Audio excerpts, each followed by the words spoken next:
Hello dear student, आज हम operating system में राउंड रॉबिन शेड्यूलिंग एल्गोरिदम को पढ़ेंगे। इसके पहले हम लोग एसजेएफ और एफएस को पढ़ चुके हैं और राउंड रॉबिन को हम एक एग्जांपल के थ्रू समझने की कोशिश करेंगे। जिस हमारा क्वेश्चन में दिया हुआ है process number P1 P2 P3 P4, arrival time 0 1 2 4 and बस टाइम इक्वल टू 5 5 4 2 1 दिया हुआ है। और इस क्वेश्चन में हमारा क्राइटेरिया दे रखा है कि टाइम क्वांटम और मोड हमारा क्या है, प्रिमिटिव। प्रिमिटिव मीन्स होता है कि प्रोसेस क्या करेगा, एक टाइम क्वांटम के तहत, एक टाइम स्लाइस के तहत क्या करता है, वो अपना उस टाइम तक प्रोसेस रन करता है। उसके बाद प्रोसेस स्विच हो जाता है, जिसे हम कॉन्टेक्स्ट स्विचिंग भी कहते हैं। गिवन क्वांटम टाइम हमारा 2 है। अब हम एक एक प्रोसेस को करके देखेंगे, जिसमें हमारा सबसे पहले हम क्या करते हैं, एक रेडी क्यू बनाते हैं और एक रनिंग क्यू, जिसे हम गैंट चार्ट बोलते हैं। तो रेडी क्यू में हम देखेंगे सबसे पहले जीरो टाइम पे, एट द टाइम जीरो कौन से प्रोसेस अवेलेबल हैं। तो हम देख रहे हैं कि ये कौन सा प्रोसेस अवेलेबल है। पहला P1 जीरो पे अवेलेबल है, तो P1 को रेडी क्यू में लेके आएंगे। और अब रेडी क्यू में लाने का मतलब ये है कि हम प्रोसेस को रनिंग स्टेट में भी ले जाएंगे। तो रनिंग स्टेट में जब हमारा जाएगा तो P1 प्रोसेस, तो ये 0 to 2 चलेगा, क्योंकि हमारा टाइम क्वांटम कितना है, 2 यूनिट। तो लेकिन इसका बस टाइम कितना है, 5। तो हमने क्या किया, 5 से 2 रिड्यूस कर दिया, तो हमारा कितना आया, 3। 3 टाइम हो गया। अब हम क्या करेंगे, आ गए एट द टाइम 2 पर। तो 2 टाइम पर हम देखेंगे कितने प्रोसेस अवेलेबल हैं रेडी क्यू में।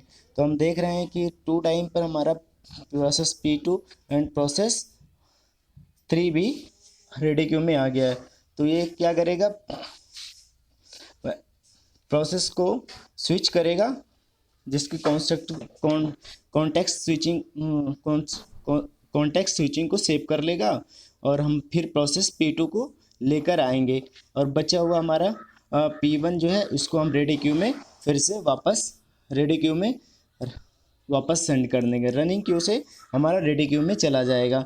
अब हम प्रोसेस P2 को जब लेके आए, तो ये हम भी हमारा कितना, इसका बस टाइम 4 है, जबकि ये इसको हमारा टाइम क्वांटम कितना, 2 यूनिट ही चलेगा। तो इसलिए ये कितना हो जाएगा, 2 माइनस हो जाएगा। तो 2 + 2 इक्वल टू यहाँ पे कितना हो जाएगा, 4।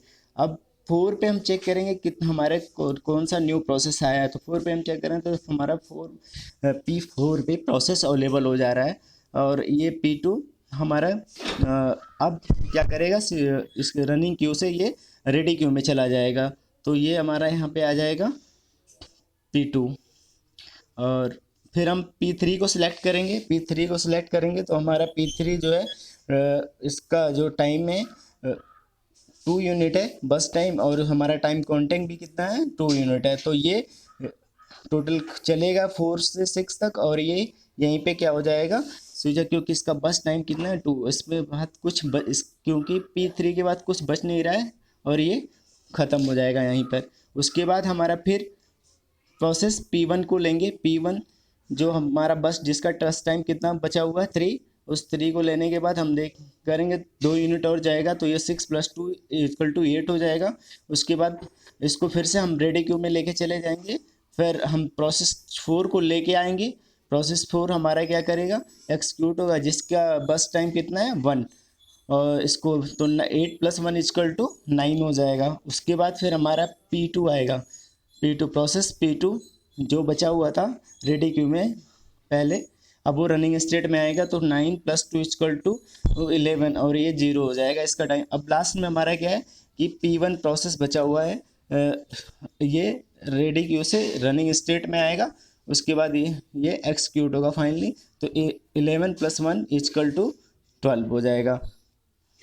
अब इसके बाद हम क्या करेंगे, हमारा एक गैंट चार्ट रेडी हो गया। अब हम इसको कंप्लीशन टाइम को कैलकुलेट करेंगे। कंप्लीशन टाइम क्या है, हम P1 को देखेंगे लास्ट में कहाँ कंप्लीट हुआ है, तो हम राइट साइड में, तो ये P1 का कंप्लीशन टाइम 12 हो जाएगा। उसके बाद P2 को चेक करेंगे लास्ट में, तो 11 हो जाएगा। उसके बाद इसको करेंगे P3 को, लास्ट 6 होगा। और P4 को चेक करेंगे तो ये 9 पे होगा। उसके बाद हम निकालेंगे turn around time. Turn around time हमारा होता है completion time minus arrival time. तो हम क्या करेंगे, कंप्लीशन माइनस अराइवल 12 माइनस 0 करेंगे तो 12 हो जाएगा। 11 minus 1 equal to 10, 6 minus 2 equal to 4 and 9 minus 4 equal to 5। अब हम फिर निकालेंगे वेटिंग टाइम। वेटिंग टाइम निकालने के लिए हम टर्न अराउंड माइनस बस टाइम करना है। तो बस टाइम यहाँ पर हम ओरिजिनल वाला लेंगे, जो 5 पहले दिया हुआ 4 पहले दिया हो। तो हमारा क्या हो जाएगा, turn around 5 minus 12 minus 5 equal to 7, 10 minus 4 equal to 6 and 4 minus 2 equal to 2, 5 minus 1 equal to 4। अब उसके बाद हम आते हैं रिस्पॉन्स टाइम। रिस्पॉन्स टाइम निकालेंगे। रिस्पॉन्स टाइम में हमारा क्या होता है, सीपीयू पहली बार प्रोसेस को कब अचीव करता है, अचीव पाता है, और माइनस अराइवल टाइम होता है। तो first time process P1 zero time पर ही प्रोसेस क्या है, सीपीयू को पा चुका है। तो और माइनस अराइवल टाइम, तो 0 माइनस 0 इक्वल टू कितना हो जाएगा, 0। उसके बाद P2 2 पे पाता है तो 2 माइनस 1 इक्वल टू 1 एंड 4 पे पाया है तो 4 minus 2 equal to 2, 8 minus 4 equal to 4। Thank you.